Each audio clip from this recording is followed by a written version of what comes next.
State of the arts at Memorial Humanities and Social Sciences. Analysis whip smart and professorial smart. People talk about what they know best. Listen to Lisa as she brings them all together, and we try to figure out how to live together better with fat stacks of research bound to impress. So let's talk about the faculty of HSS.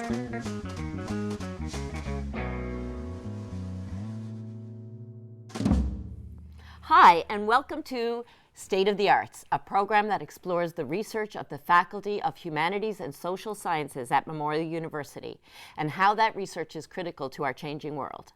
My name is Lisa Moore, and it gives me great pleasure to introduce my guest today, Professor of the History Department at Memorial University, Dr. Jeff Webb. Jeff grew up in Gander and studied history at Memorial University as an undergraduate. And in the 1980s, he applied for a job, on a whim he says, to work on the 16th century archaeological Basque whaling site in Red Bay, Labrador, and the 17th century Beothic site in Boyd's Cove, Notre Dame Bay. He became interested in nationalism and identity, did an MA in history at Memorial, and a PhD in history at the University of New Brunswick. And he wrote his dissertation, which later became the foundation of his first book, called The Voice of Newfoundland, A Social History of the Broadcasting Corporation of Newfoundland in 1939 to 40. That was published in 2008 with the University of Toronto Press. And this book is about the history of radio broadcasting in Newfoundland. Jeff's second book, a study of the social sciences and humanities research into Newfoundland culture, is called Observing the Outports, Describing Newfoundland Culture, 1950 to 1980. And that was also published by the University of Toronto Press in 2015. And Jeff's next book, the one we'll focus on today, explores the history of the Newfoundland Provincial Art Gallery and really the roots of visual art in Newfoundland. So, Jeff, welcome to the show. Thank you for having me. It's a great pleasure. Yeah, it's a thrill. It's a thrill to have you here, and it was a thrill to read the manuscript of this book because you just really brought to life the history of visual art, something that I thought I knew and realized I absolutely didn't.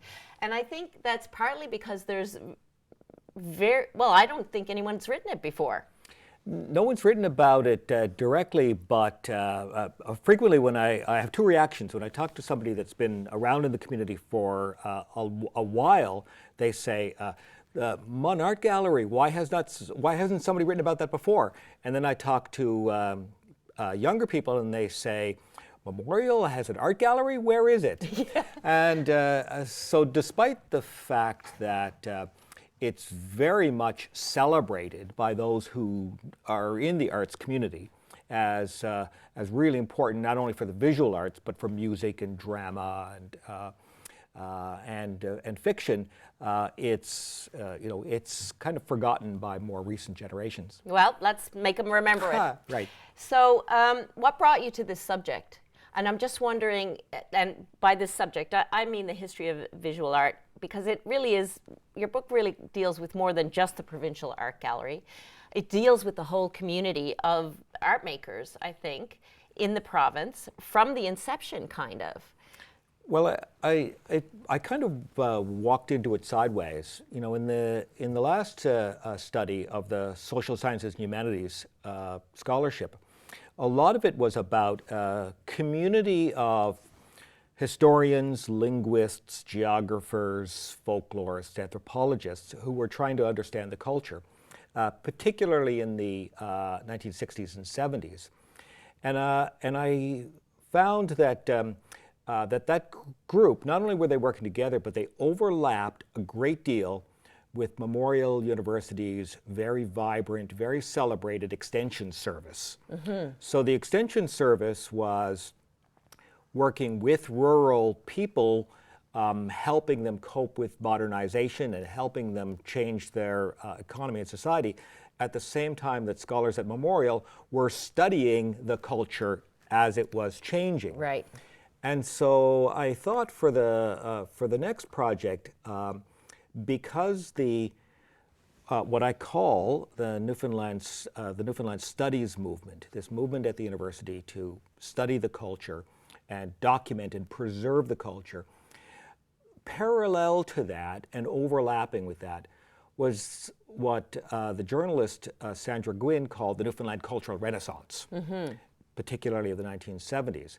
And they were often the same people, and they were having a beer together at the ship, and it was very much two sides of a common project.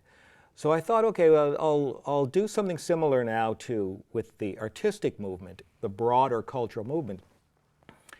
But it's just so vast that I had to have a way of getting at it, a way of making it manageable. The gallery had long been celebrated, in Sandra Gwynn's words, as the command center of the revolution, of the Cultural Revolution.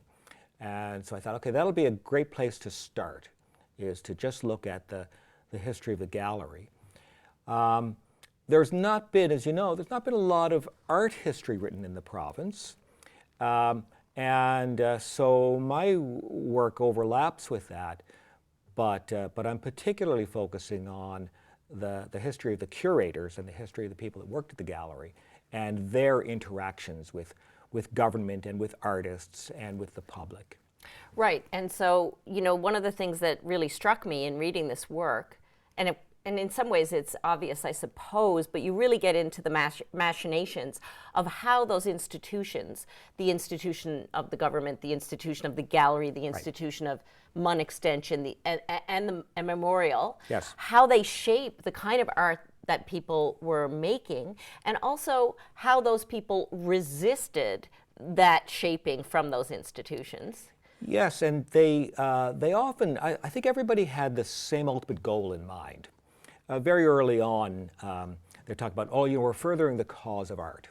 And so whether you're talking about the various curators, whether you're talking about provincial government cultural officials, or the recreational painters, as opposed to the smaller number of people that are making a living, earning art, making art, or art school trained. Regard all of those different groups, they all wanted there to be a great Newfoundland art. Often they differed on how to get there. And so, for example, some Munn Extension officials once talked about, well, we have a question: do we water the flowers or do we water the field? So do you select a small number of very talented artists and support their national and maybe international career, or do you put those resources into a much broader segment of the population to try to improve the quality of everybody's art?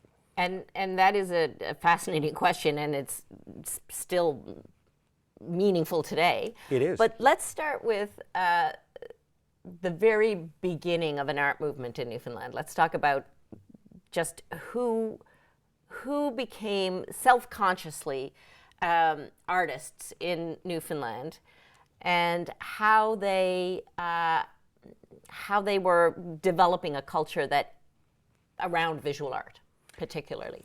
That's a very difficult question, and it's difficult to think about the impulse to create art and the necessity of having a market that if you're going to have a career making art.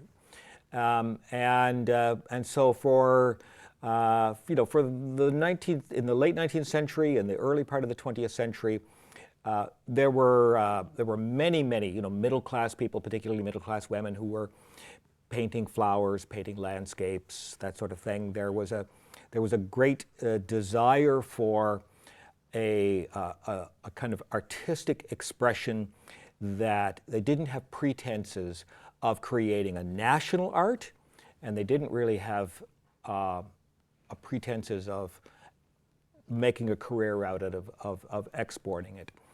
Part of what happened in the 1920s, Franny McNeill, a prominent suffragist, was an A.E. Harris. the manager of the mill in the Grand Falls.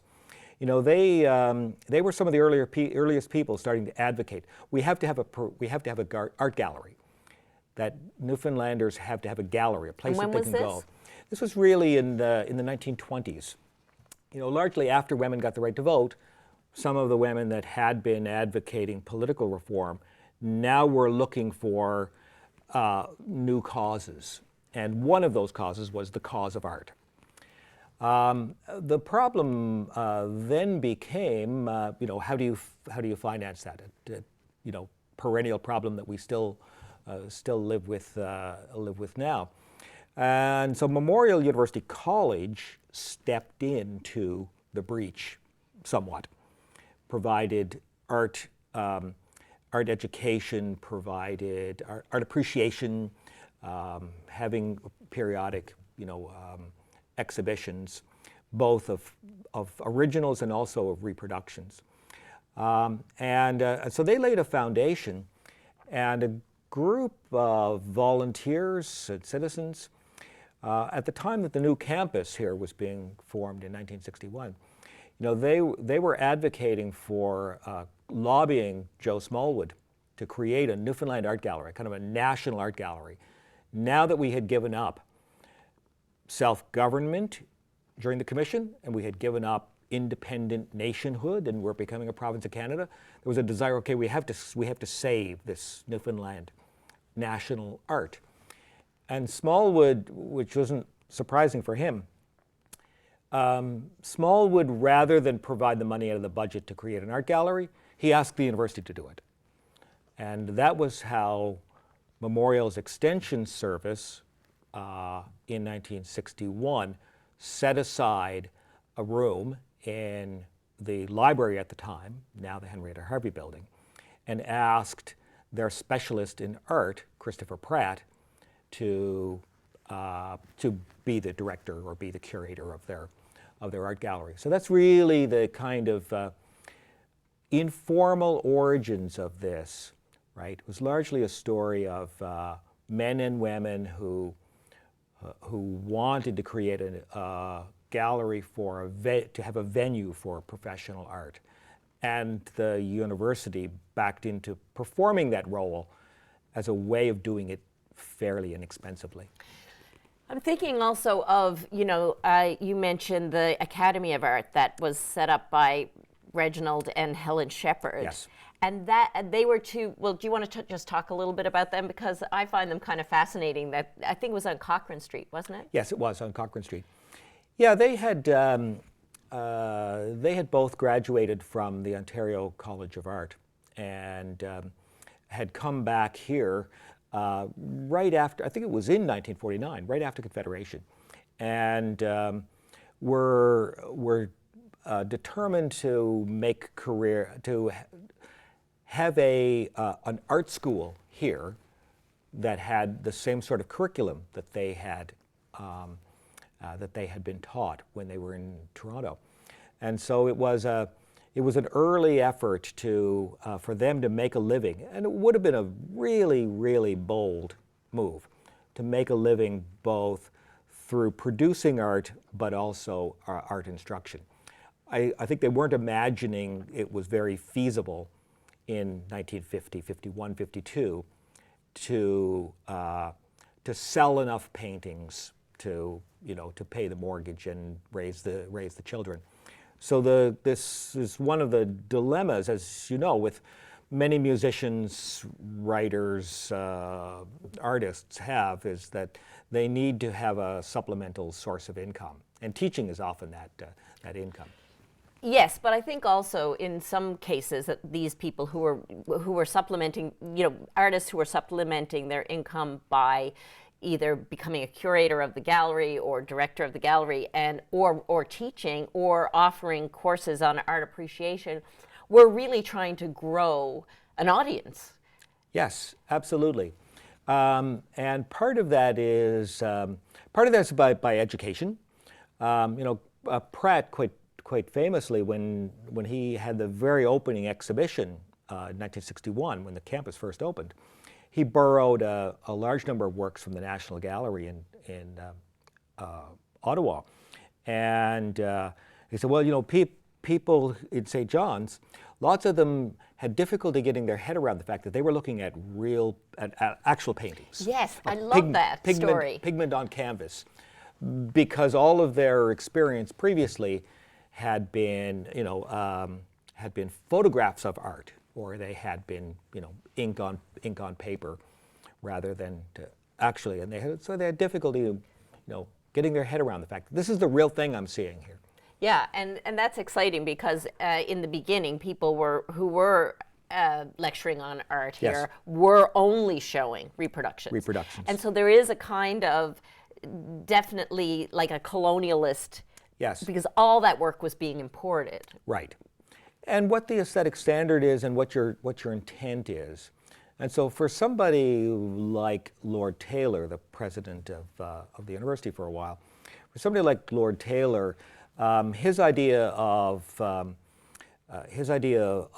was you look at reproductions of great European masters, and there's some sort of spiritual benefit or there's an educational benefit that you see a Rembrandt and you become a more civilized, educated person by doing it. He had very little interest in any local painters. So, one of the key people in developing the gallery was the Englishman who had lived in South Africa, Peter Bell, who oversaw the gallery during a particularly formative period, and Bell was absolutely uninterested in reproductions. He wanted it to be the real thing, and he wanted it to be real works of art by Canadians and by other people, but also by local artists. So without Bell's intervention, what might have happened is that the gallery might have turned into a very conservative place that showed pretty pictures that were approved of, kind of conservative in taste, landscapes from 19th century Britain or something. Bell was one of the key people that was pushing for more contemporary expressions in art. Yes, and had you met him? Have you met him? No, I hadn't, no. I remember so he lived in a geodesic dome. Indeed, yes. So he was quite extraordinary. Yes. It was on Portugal Cove Road, I think, and I lived in Portugal Cove, so I drove past that dome frequently. He grew orchids. Yes. And I think of him kind of, I don't know if I ever met him actually, but I think of him as an orchid. Right. He's like a rare, kind of fantastic, wild thing. Well, he although he was originally from England, he had lived in South Africa for his young adult life and taught art there before coming here. And so the lushness of the tropical landscape was very important to him. So building the geodesic dome and having one that he lived in and one that was a workshop and one that was a greenhouse, and cultivating these tropical plants and his very beautiful, very bright, vivid paintings of tropical plants is in a way a rejection of the harshness and bleakness and the lack of color in the landscape and the flora and fauna on the island. Right. So there's a kind of a contradiction in that he loathed the Newfoundland landscape. And so building a little greenhouse inside this dome was a way of cocooning himself and creating this space where he didn't have to deal with the Newfoundland landscape. So one of the great advocates of Newfoundland artists was also someone who felt like the landscape here is so awful. No one would ever want to paint it. So, I think here, according to your book, comes the great fiery wars that happened between people who were really wanting to be arbiters of, I don't know if taste is the right word, but certainly concepts of what art could be, whether we wanted to develop a nationalistic Yes. Newfoundland art, or whether artists were individuals who worked on their own and created their own enterprises. Right. And so where does Peter Bell, who is he fighting with, and in order to maintain his vision, which was one of, I think, according to you, just a real sense of professionalism, but that does not mean necessarily saleability. It means work that is, as I understand it, that's really rich in thought and integrity of some kind. Yeah, and expression of a personal vision, while at the same time embodying the spirit of the times and spirit of the society. So Bell was imagining that artists are sensitive people that pick up on what's going on in the world around them and then communicate that vision to others. So you might have a non-artist might be thinking about work that's very decorative or very conservative in subject matter, that's not and not really expressing something, as I'm doing here now, not really expressing something. Not true. So for Bell, this was professional artists exemplified the sort of cutting edge of how we deal with our world and how we deal with our society. To come back to your question, who was Bell fighting with? Bell fought with everyone. He was a man of strong opinions and a blunt manner that said what was on his mind. So he fought with the conservative administrators at a memorial. He fought with the Provincial Cultural Affairs Department. He fought with the recreational painters. So as you know, one of the tensions was while Bell wanted the gallery to raise the quality of Newfoundland art by showing only the best work from here and the best work from elsewhere. Many other people felt that my tax dollars pay for the gallery space, so I should be able to show my paintings once a year or twice a year, right? That the people of the province and would be encouraged by. So it's in a way it's a question about again, everybody wants to raise the quality of art. So how do you do it? By giving encouragement to painters who are not very good, or do you not show the work that's not very good and just have everybody try to live up to the standards of the professional gallery? And I think there was a very telling kind of back and forth between David Blackwood and Peter Bell in the paper. I think, as I recall, Peter sort of questioned what David Blackwood was doing with his art at a particular moment, and David Blackwood responded. One of the things I found interesting in this exchange, which was quite heated, was that in the letters to the paper or the review and response, they used their first names. Like David Blackwood said, Peter says this, and Peter Bell said, David does this. Right. And it just struck me that what was at stake here, besides the artwork and the arguments about the artwork, was a geniality, even though they were, it was a heated debate and there was a lot at stake. Yes. But an understanding, I think, just in that kind of familiarity between the two men, that something important was at stake, and that they were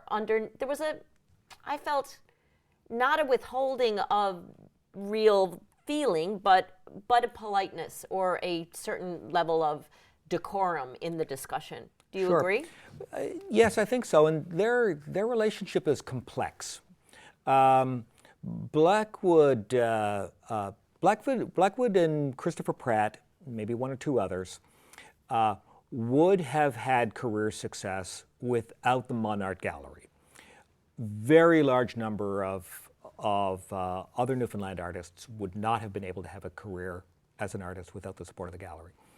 So, but Bell had been an early advocate of Blackwood and had purchased Blackwood's best-known work, the Lost Party series about the SS Newfoundland disaster, and so there was a symbiotic relationship between the artists and the curators that always meant that there is a kind of dance in which the curators are encouraging work of the artist to move in some particular directions, discouraging others, but needing them. So they both need each other. So it's a complex relationship. And one of the things, of course, Blackwood was from Wesleyville, felt very intensely that he represented a kind of authentic Newfoundland culture. While Bell was an Englishman who had served in the Second World War and then lived in South Africa for a decade and then came here and maintained his English accent for his whole life. And so there was often this tension as well between who is a real Newfoundland artist. Right.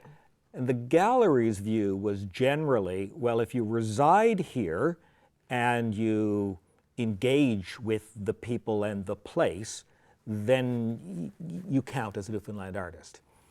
But some other people that had been born here, had lived their whole life here, but their work wasn't given the sanction of the gallery, they felt, well, the gallery is supporting mainlanders and it's supporting foreigners, not real Newfoundlanders.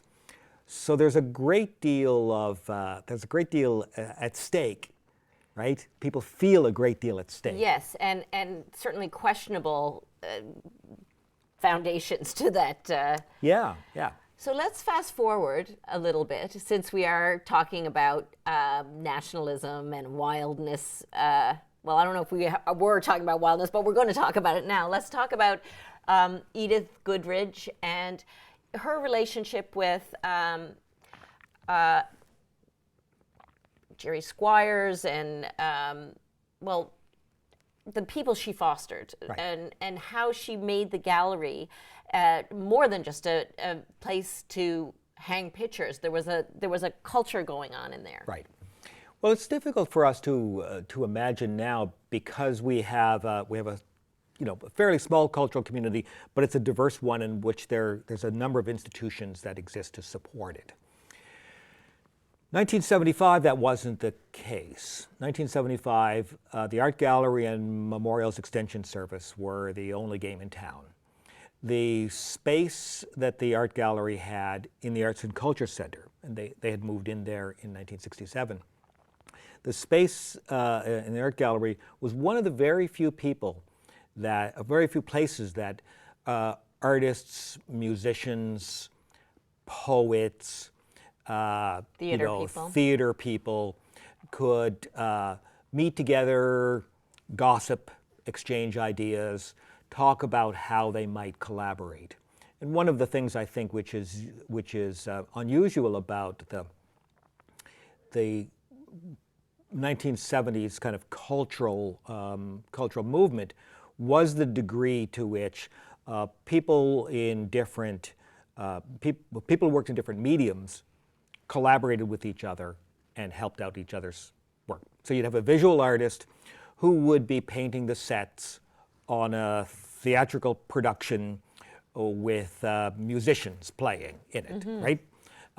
So it was very, very much the people of the generation.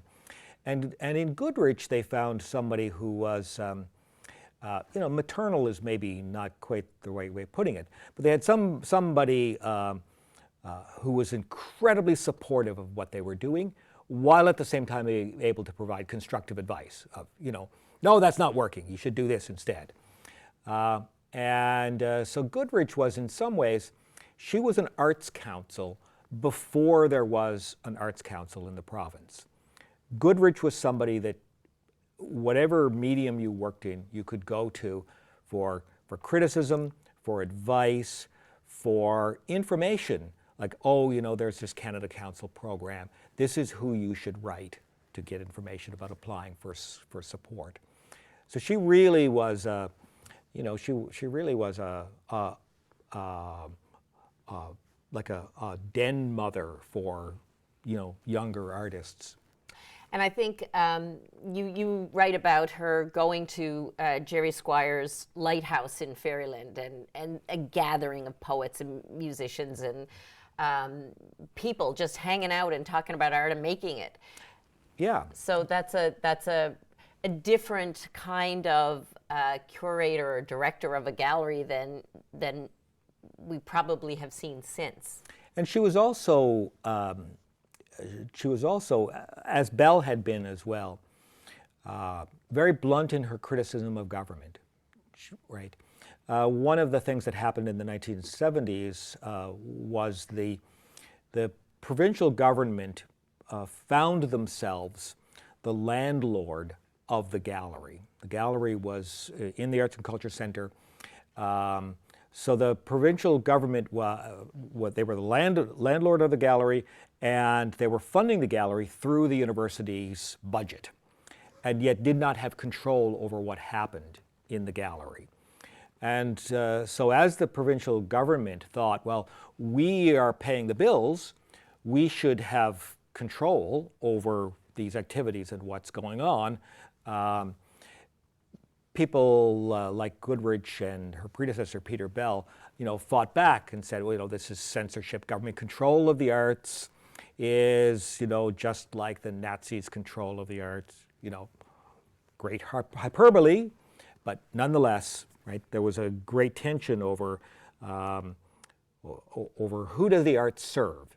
Does it serve the broader sort of popular taste, or does it serve the small group of professionals who are a little bit more bold and a little bit more avant-garde in their taste? Yeah, and I think Bell and Goodrich saw the value in being a provocateur. Yes. So, and then we're going to fast forward again, and if you could just tell us about the rooms. Well,